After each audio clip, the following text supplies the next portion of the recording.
Assalamualaikum warahmatullahi wabarakatuh. Alhamdulillahi rabbil alamin wal aqibatu lil muttaqin wala udwana illa 'alal zalimin. Assalatu wassalamu ala asyrafil anbiya wal mursalin sayyidina wa maulana Muhammadin wa ala alihi wa sahbihi ajma'in wa ba'd. Ma'asyiral muslimin wal muslimat rahimakumullah. Salah satu perintah yang Allah perintahkan di dalam Al-Quran, firman Allah Subhanahu wa ta'ala, wa dzakirhum bi ayyamillah. Ingatkanlah mereka wahai Muhammad dengan hari-hari Allah. Ulama tafsir menjelaskan yang dimaksud dengan hari-hari Allah adalah ayyamun nasr wal fatah, hari di mana Allah memberikan kemenangan kepada kaum muslimin, hari di mana Allah Subhanahu wa taala membuka jalan dakwah untuk tegaknya agama Allah Subhanahu wa taala. Sehingga berdasarkan ayat ini dan berdasarkan praktek hadis baginda Nabi sallallahu alaihi wasallam, ulama terkadang mengambil momen untuk menceritakan peristiwa yang pernah terjadi dalam perjalanan dakwah baginda Nabi. Dalam hadis sahih Bukhari, Sayyidatuna Aisyah radhiyallahu taala anha pernah bertanya kepada Rasul sallallahu alaihi wasallam. Beliau berkata, "Ya Rasulullah, ma ashadda ma laqita min qaumika ba'da Uhud?" Wahai Tuhan Rasul, apakah peristiwa yang lebih dahsyat yang pernah engkau alami selain peristiwa Uhud? Peristiwa Uhud dikategorikan sebagai peristiwa besar yang terjadi dalam perjuangan dan dakwah baginda Nabi sallallahu alaihi wasallam. Karena dalam peristiwa itu, baik secara pribadi ataupun secara umum, kaum muslimin mengalami perkara yang sangat menyedihkan. Satu sisi, Nabi SAW diriwayatkan kusirat rubaiyatuh, gigi depan beliau sampai tanggal. Wasujja jabinu, bahkan kening beliau sampai terluka. Dan dalam peristiwa itu, tidak kurang ada 70 orang sahabat Nabi SAW yang gugur. Salah satunya adalah Sayyidina Hamzah bin Abdul Muttalib, yang adalah paman sekaligus saudara sesusuan Rasulullah SAW, yang usia beliau hanya terpaut 2 tahun saja dengan usia baginda Nabi. Dalam peristiwa itu juga gugur Sayyidina Amr bin Jamuh radhiyallahu ta'ala anhu, sahabat Nabi yang walaupun kakinya cacat tapi bersikeras untuk tetap ikut perang, sehingga gugur. Dan Nabi katakan, aku melihat Amr bin Jamuh sedang berjalan-jalan di taman-taman surganya Allah Subhanahu wa taala. Dalam peristiwa itu juga gugur Sayyidina Suhaib Ar-Rumi, yang telah meninggalkan seluruh aset kekayaannya di kota Mekah semata agar diperkenankan untuk hijrah dari kota Mekah ke kota Madinah. Yang 2 orang sahabat ini, termasuk dengan Sayyidina Hamzah, kekurangan bahan untuk kain kafan mereka.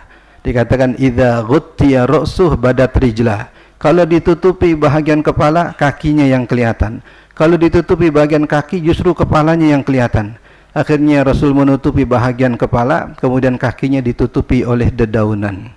Nabi menangis menyaksikan Sayyidina Suhaib Ar-Rumi, salah seorang pemuda yang pernah menjadi pemuda terkaya di kota Mekah, tapi wafat dalam keadaan kekurangan kain kafan.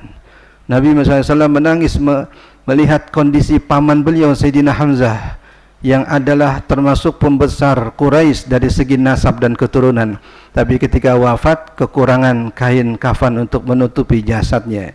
Karena Sayyidatuna Safiyah yang adalah saudari beliau datang dengan 2 helai kain untuk mengkafankan Sayyidina Hamzah.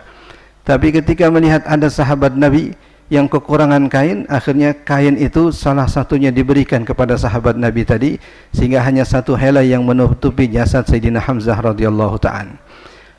Dalam peristiwa ini, Nabi SAW terlihat menangis, bahkan bersumpah. Yang sumpah itu, dalam sumpah itu beliau mengatakan, la umatsilan nabihi sab'ina minhum, demi Allah, dengan sebab kematian Sayyidina Hamzah, dengan cara yang sangat memilukan, aku akan memperlakukan 70 orang mereka seperti mereka memperlakukan Sayyidina Hamzah. Dikatakan bukira batnuh, perut beliau sampai dibedel. Wa quti'a anfuh, hidung beliau sampai dipotong, telinganya pun juga demikian. Sehingga Rasulullah yang adalah saudara sesusuan, yang adalah keponakan Sayyidina Hamzah, tidak mengenali jasad beliau. Jasadnya baru dikenali setelah kedatangan Sayyidatuna Safiyah, saudari daripada Hamzah, dengan ciri yang ada di tangan beliau. Itu dahsyatnya yang dialami oleh Nabi SAW. menyaksikan sahabat-sahabat beliau yang terdekat, yang punya andil besar di dalam dakwah, justru gugur dalam perang Uhud dengan jumlah yang tidak sedikit. Peristiwa itu oleh Sayyidatuna Aisyah radhiyallahu ta'ala, walaupun beliau tidak mengalaminya, beliau anggap sebagai peristiwa besar, peristiwa berat dalam dakwah baginda Nabi. Sayyidatuna Aisyah ingin bertanya kepada Rasul, ada enggak peristiwa yang lebih berat daripada itu? Rasulullah SAW kemudian menjelaskan kisah perjalanan beliau ke negeri Taif. Sendirian beliau datang ke negeri Taif dengan jarak tempuh hingga 120 km lebih. Tidak mengendarai seekor kendaraan pun. Beliau berjalan kaki sejauh perjalanan itu. Saat Nabi SAW datang ke negeri Taif dengan kondisi dan keadaan yang secara mental Nabi SAW sangat berat mengalaminya. Kehilangan istri tercinta beliau Sayyidatuna Khadijah radhiyallahu ta'ala, kehilangan paman beliau Abu Talib, yang dalam kondisi tertekan, yang dalam kondisi sedih seperti itu, sehingga disebut sebagai Amul Huzn, tahun kesedihan. Justru Rasulullah SAW melakukan perjalanan dakwah dengan lokasi dan jarak yang cukup jauh, sehingga banyak ulama mengatakan bahwa berjalan untuk berdakwah adalah wisata bagi kami, sebagaimana yang pernah dicontohkan oleh baginda Nabi SAW. Setelah menempuh perjalanan yang cukup jauh ini, Nabi SAW pertama kali mendatangi satu orang tokoh daripada orang Taif yang dikenal sebagai Bani Saqif. Beliau mendatangi 3 orang bersaudara. Nabi sampaikan dakwah, Nabi jelaskan tentang Islam, Nabi bacakan ayat-ayat Al-Quran. Yang satu menjawab, apakah Allah tidak menemukan orang yang lebih mulia daripada kamu untuk dijadikannya sebagai Nabi dan Rasul? Yang kedua lagi mengatakan, demi Allah, lebih baik aku merobek-robek kiswah Ka'bah daripada aku mengikuti pengajaranmu. Yang satu lagi mengatakan, demi Allah, Allah Subhanahu wa ta'ala terlalu mulia untuk mengutus orang yang lebih hina daripada kami. 3 jawaban ini membuat Nabi SAW kemudian meninggalkan mereka. Tidak lagi ada harapan mereka menerima dakwah, karena alih-alih mempertimbangkan ajakan baginda Nabi SAW, justru mereka mencaci maki dan menghina Rasul SAW. Kemudian Rasul meminta kepada mereka, tolong jangan engkau sampaikan apa yang tadi aku sampaikan kepadamu, agar orang-orang Taif bisa menerima ajakanku. Tapi justru 3 orang ini menjadi provokator. Mereka menebar isu sekaligus juga seruan kepada orang-orang Taif untuk menolak dakwah baginda Nabi SAW. Bahkan memprovokasi kanak-kanak, memprovokasi sufaha, orang-orang yang punya keterbatasan akal, punya keterbatasan mental, untuk justru memerangi dan sekaligus melempari batu Rasulullah SAW. Sejarah mencatat, Al-Imam Al-Mubarakfuri dalam kitab Ar-Rahiqil Makhtum, jarak yang ditempuh oleh baginda Nabi SAW untuk keluar dari kota Taif diiringi oleh lemparan batu oleh kanak-kanak tadi, itu sejauh perjalanan 3 km. Sepanjang perjalanan Nabi Rasulullah SAW dilempari batu oleh orang-orang Taif, hingga kemudian beliau mendapati sebuah kebun milik Utbah dengan Syaibah, yang keduanya akan menjadi orang yang pertama mati dalam perang Badar. Kedua orang ini melihat Rasulullah SAW dengan darah yang terus mengalir dari kedua kaki beliau. Kemudian terlihat ini adalah orang asing yang datang ke Taif. Maka tergelaklah sedikit hatinya untuk meminta kepada pembantunya yang bernama Addas, serahkan beberapa tangkai anggur dan air ini kepada orang itu. Addas kemudian datang menjumpai Rasulullah SAW, mempersilahkan beliau untuk mencicipi buah anggur yang tadi diberikan oleh tuannya. Nabi SAW mengawali mengambil buah anggur itu dengan ucapan Bismillah. Addas terkejut, sekaligus bertanya kepada Rasulullah SAW. Wallahi, kata beliau, aku belum pernah mendengar kalimat itu dari ucapan seseorang. Siapakah gerangan engkau dan kalimat apakah itu? Rasulullah SAW balik bertanya kepada Addas, Man anta wa min aina?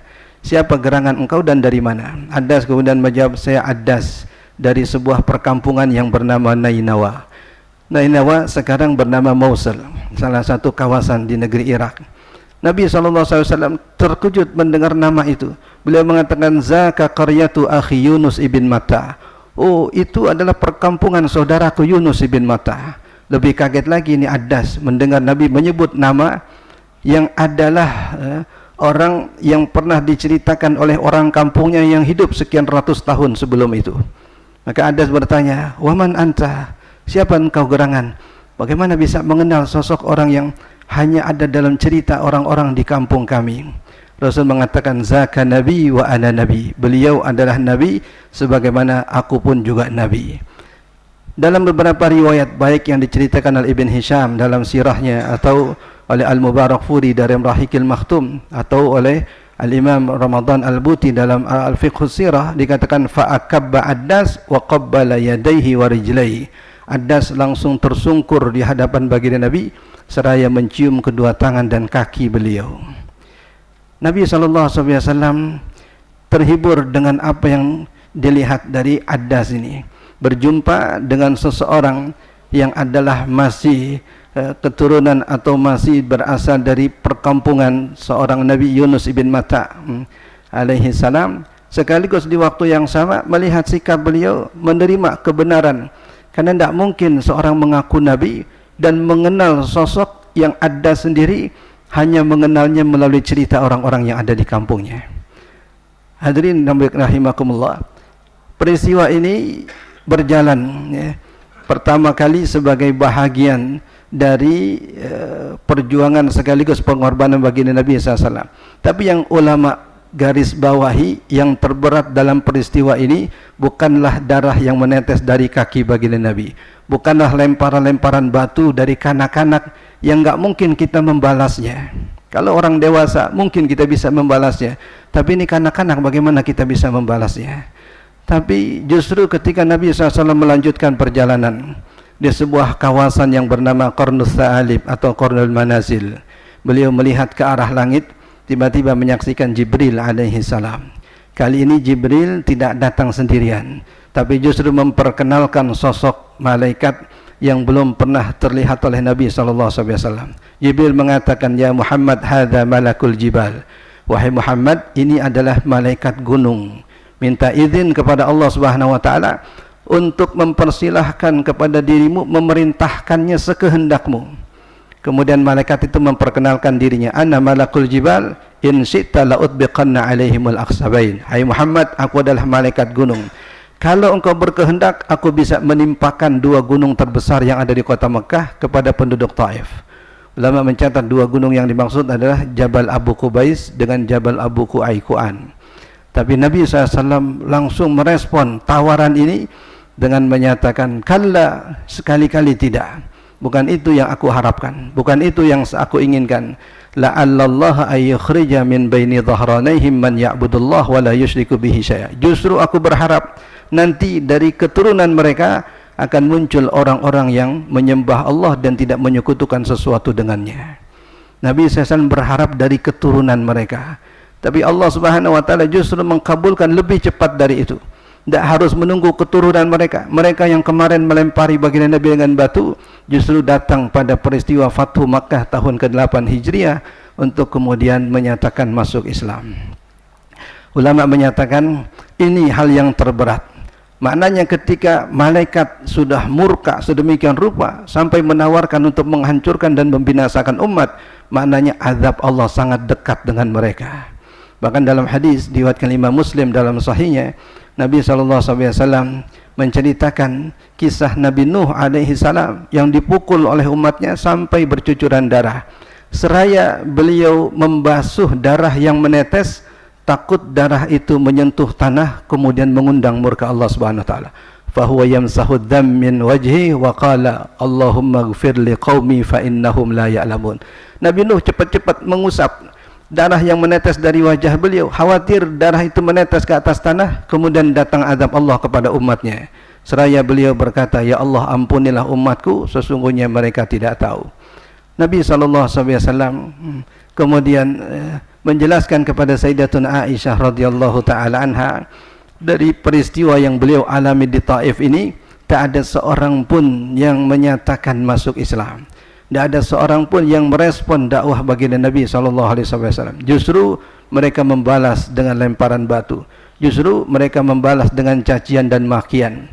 Nah, tapi Nabi SAW memastikan bahwa ini hanyalah satu periode daripada periode dakwah yang memang harus beliau lewati. Tapi pastilah di balik setiap kesulitan ada dua kemudahan. Nabi SAW kemudian tiba di kota Makkah untuk kemudian mengawali kembali dakwah beliau kepada orang-orang Makkah. Justru peristiwa inilah yang oleh ulama dinyatakan sebagai cikal bakal terjadinya peristiwa Isra dan Mi'raj, sebagai bentuk hiburan kepada hati baginda Nabi SAW. Kalau seandainya penduduk bumi mendustakanmu, kami para penghuni langit mendukung dakwahmu. Sebahagian ulama menyatakan poin itu ketika mereka menceritakan peristiwa Isra dan Mi'raj, di mana apa yang Nabi SAW sampaikan kepada umat, dakwah yang beliau tebarkan kepada umat ketika itu direspon pertama kali justru oleh bangsa jin. Nabi menceritakan dalam perjalanan pulang, beliau tiba di sebuah nakhlah, sebuah kawasan yang penuh dengan kebun korma. Kemudian beliau duduk di situ membaca Al-Quran. Sebagian ulama mengatakan beliau membaca Al-Quran di dalam salat. Yang dalam salat itu Nabi membaca ayat-ayat Al-Quran. Tiba-tiba ada sekelompok bangsa jin yang kemudian mereka mendengar, mereka menyimak ayat-ayat yang Rasulullah SAW sampaikan. Kemudian mereka kembali kepada kaumnya untuk mendakwahkan mereka. Ini hiburan kedua yang dirasakan oleh Nabi SAW setelah terlihat Islamnya Addas. Imam Ibn Hisham memastikan bahwa Addas kemudian masuk Islam setelah mengetahui bahwa dakwah Nabi SAW sama seperti dakwah yang pernah dibawa oleh Sayyidina Yunus ibn Matta. Peristiwa yang kedua yang menggembirakan hati baginda Nabi SAW adalah Islamnya bangsa jin, yang memang ulama sepakat bahwa Nabi SAW tidak hanya diutus kepada bangsa manusia, tapi juga diutus kepada bangsa jin. Wa ma khalaqtul jinna wal insa illa liya'budun. Sehingga Al-Quran merekamkan peristiwa ini dalam surah Al-Jin. Peristiwa ketiga yang dialami oleh baginda Nabi SAW dalam perjalanan pulang ini adalah perjumpaan beliau dengan sebahagian kabilah, yang kabilah ini sebahagian didefinisikan oleh Al-Imam Ibn Hisham dalam sirah beliau ada 3 kelompok ya. Termasuk dalam 3 kelompok ini adalah Banu Hanifah. Banu Hanifah ini dikatakan tidak ada respon, tidak ada reaksi terhadap dakwah baginda Nabi SAW yang lebih buruk dari reaksi mereka. Tidak ada respon yang lebih dahsyat dari respon Bani Hanifah terhadap ajakan Rasul SAW. Dihinakan, dicaci maki, dilecehkan, sampai kemudian Nabi SAW melanjutkan perjalanan ya. Nah, ketemu kembali dengan kabilah yang kedua. Nabi SAW sampaikan dakwah beliau. Salah satu utusan dari kabilah ini berkata, "Hai Muhammad, jika seandainya Allah memberikan kemenangan kepadamu sehingga engkau bisa menaklukkan orang-orang Arab ya, kemudian engkau menjadi pemimpin mereka, apakah sepeninggalmu kami yang sekarang berkomitmen ingin membelamu, engkau akan serahkan kepemimpinan setelahmu kepada kami?" Rasul mengatakan, adapun masalah itu adalah urusan Allah Subhanahu wa taala. Maka utusan ini berkata, "Hai Muhammad, bagaimana mungkin kami ingin membela kamu, kami ingin mensokong dakwahmu, tapi setelah engkau menjadi pemimpin, lalu engkau berikan kepemimpinan sesudahmu kepada orang lain selain kami. Demi Allah itu tidak akan mungkin terjadi." Akhirnya mereka pun menolak dakwah baginda Nabi SAW. Banyak perkataan-perkataan, pernyataan-pernyataan yang direkam dalam sejarah, yang saat ini pun ketika kita membacanya terasa hal yang sangat berat kalau itu kita alami, kalau itu kita yang diperkatakan dengan perkataan yang demikian itu. Apatah lagi dengan hati baginda Nabi SAW yang ingin mengajak mereka untuk mengenal Allah, yang ingin mengajak mereka kepada surga Allah Subhanahu wa taala. Alih-alih direspon dakwah beliau, alih-alih diterima ajakan beliau, justru disambut dengan cacian, makian dan hinaan yang seperti itu. Hadirin jamaah dimuliakan Allah, Pantas kalau kemudian Sayyidatuna Ummu Hani radhiyallahu taala anha, putri daripada Abu Talib, saudara daripada Ali bin Abi Talib radhiyallahu taala anhu, menceritakan kisah Isra dan Mi'raj ketika beliau mengatakan Rasulullah SAW bermalam di rumah kami. Karena memang Ummu Hani adalah putri Abu Talib yang Nabi memang tumbuh besar di rumah Abu Talib. Nabi SAW kemudian diceritakan oleh Ummu Hani salat Isya yang terakhir. Ada istilah salat Isya pertama yaitu salat Maghrib, dan Isya terakhir yaitu salat Isya. Kemudian beliau tidur, kami pun juga ikut tidur. Setelahnya beliau terbangun kemudian membangunkan kami. Kami pun kemudian salat subuh. Setelah salat subuh Rasulullah bercerita apa yang semalam beliau alami, peristiwa Isra dan Mi'raj. Ummu Hani mengatakan, "Ya Rasulullah, tolong jangan kau ceritakan apa yang kau alami kepada orang-orang Quraisy. Pastilah mereka mendustakanmu, pastilah mereka mengolok-olokmu." Nabi SAW kemudian keluar dari rumah itu, alih-alih menuruti apa yang dikatakan oleh Ummu Hani, beliau justru mendatangi perkumpulan-perkumpulan Quraisy, menceritakan secara detail apa yang beliau alami. Sampai kemudian orang-orang Quraisy ini merasa bahwa cerita ini aneh, cerita ini nggak masuk akal. Jangankan mereka yang memang orang kafir, orang yang sudah Islam pun pasti ada ganjalan di hatinya mendengar cerita itu. Maka mereka langsung datang ke tempat Abu Bakar As-Siddiq radhiyallahu ta'ala, yang justru belum mendengar cerita itu langsung dari Rasulullah. Karena Nabi setelah peristiwa itu langsung menceritakannya kepada orang-orang Quraisy. Abu Bakar didatangi, kemudian mereka ceritakan, "Ya Abu Bakar, apakah engkau belum mendengar apa yang diceritakan oleh sahabatmu?" Abu Bakar bertanya, "Apa yang diceritakan?" Mereka pun secara detail menceritakan apa yang diceritakan oleh Rasulullah SAW. Kata Nabi SAW, "Lau qala aksar min hadha la saddaqtuh." Demi Allah, kalau beliau bercerita lebih hebat dari apa yang sudah kalian ceritakan, justru pasti aku akan percaya kepadanya. Abu Bakar kemudian datang memastikan cerita itu kepada Rasulullah SAW. "Ya Rasulullah, benarkah apa yang diceritakan oleh orang-orang itu tentang apa yang kau alami semalam?" Rasul menjawab, "Na'am." Kemudian Abu Bakar berkata, "Aku pernah datang ke Baitul Maqdis. Aku tahu bagaimana keadaan di sana. Tolong ceritakan kepadaku ya Rasulullah apa yang kau saksikan di sana." Rasul mengatakan, "Ka'annama musilat li." Seakan-akan Allah bukakan tabir tentang Baitul Maqdis. Seakan-akan Allah perlihatkan Baitul Maqdis di pelupuk mata beliau, sehingga beliau bisa menceritakan secara detail bentuknya, kondisinya, keadaannya, mungkin juga jumlah pintunya dan seterusnya. Abu Bakar mengatakan, "Demi Allah, persis seperti yang kau ceritakan, apa yang pernah aku saksikan." Sayyidina Abu Bakar radhiyallahu ta'ala kemudian mengatakan, "Ya Rasulullah, apakah ada sesuatu yang bisa membuktikan apa yang engkau alami itu?" Nabi SAW mengatakan, "Ya, ada dua peristiwa. Yang pertama," kata beliau, "saat aku pergi menuju negeri Syam, menuju Palestina, aku berjumpa dengan sebuah kabilah. Yang di kabilah itu, ya, aku datang menjumpai mereka. Ada kehebohan di tengah-tengah kafilah dagang itu dari ke negeri Syam, di mana mereka kehilangan seekor ontaknya. Karena Nabi SAW menyaksikan dari atas apa yang terjadi, beliau kemudian mendatangi mereka, memberitahu mereka lokasi ontak yang hilang tadi. Akhirnya mereka pun bisa menemukannya. Peristiwa yang kedua, kata Nabi SAW, dalam perjalanan pulang dari negeri Syam ke kota Mekah, aku juga melihat kafilah dagang. Yang saat itu aku melihat mereka mengisi wadah air yang sudah habis isinya. Kemudian aku pun turun untuk kemudian membuka tutup wadah air itu, meminum seluruh isinya, kemudian menutupnya kembali. Kata mereka, ini yang harus kita buktikan.